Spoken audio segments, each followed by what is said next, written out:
I am so tired and frustrated of all the hand-wringing by major media outlets and some smaller YouTube influencers who are trying to gain a larger share of an audience by promoting clickbait headlines, shouting that the sky is falling and that real estate is dead.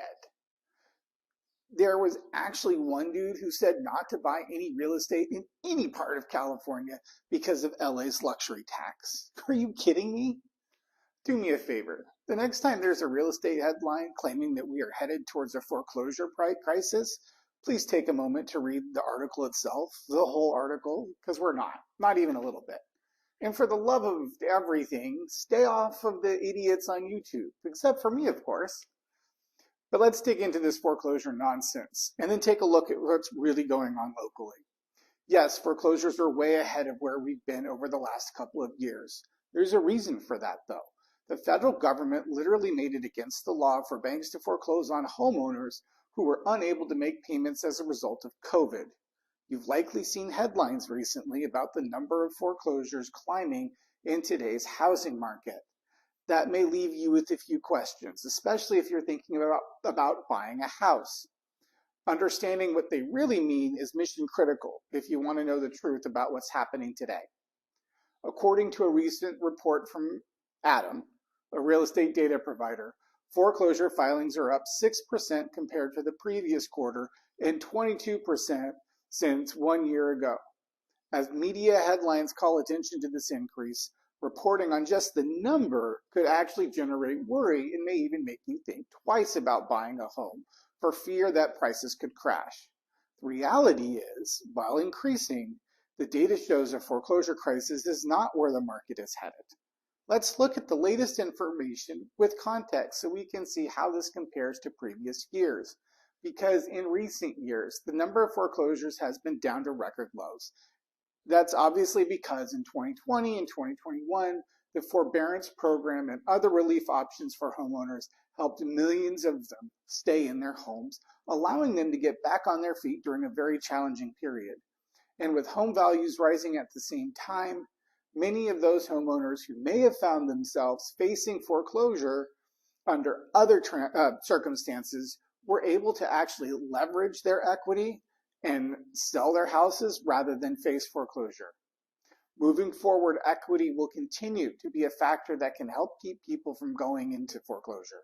As the government's moratorium came to an end, there was and has been an expected rise in foreclosures. But just because foreclosures are up doesn't mean the housing market is in trouble. As Claire Trapasso, executive news editor at Realtor.com says, quote, "There's no reason to panic, at least not yet.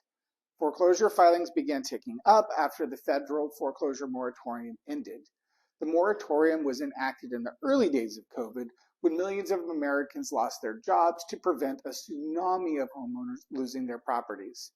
So some of these proceedings would have taken place during the pandemic, but got delayed due to the moratorium.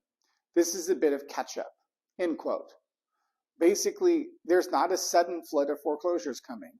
Instead, some of the increase is due to the delayed activity just explained, while more is from economic conditions.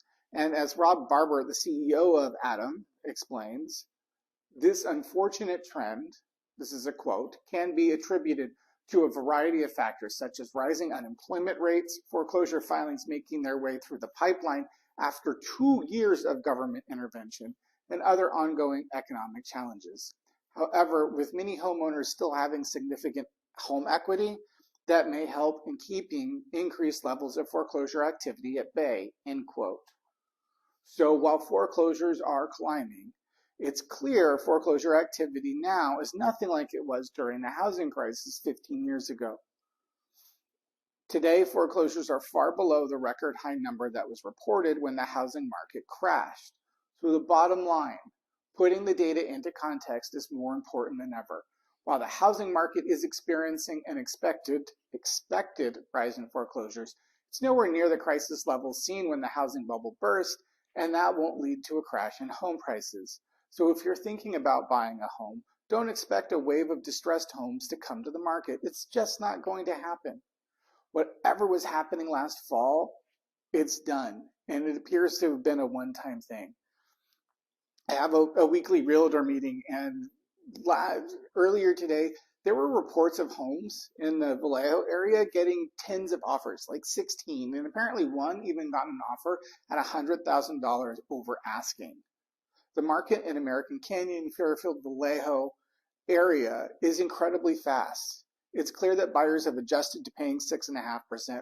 The question is now whether or not move up or move down sellers are going to do the same. My prediction that the spring market would begin this week was just plain wrong.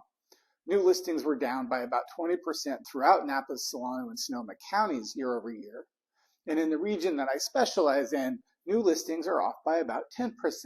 So what does all of this mean, though? For buyers, it's still going to be a grind to find your next home. Assume that it's going to take months of searching and writing offers until you get one accepted. But this isn't a reason to be despondent. I work with a lot of first-time home buyers, and I love it. It's easy to get caught up in the lack of homes for sale. At this point, though, move forward knowing that the inventory is what it is, and we'll find a way to work through it. The important thing to understand is that it's possible, because the right house in the right location will come along at the right price, and you'll pounce like a tiger. There will be ups and downs, hurry-ups and waits throughout the process. But at the end, you'll get your keys from your realtor.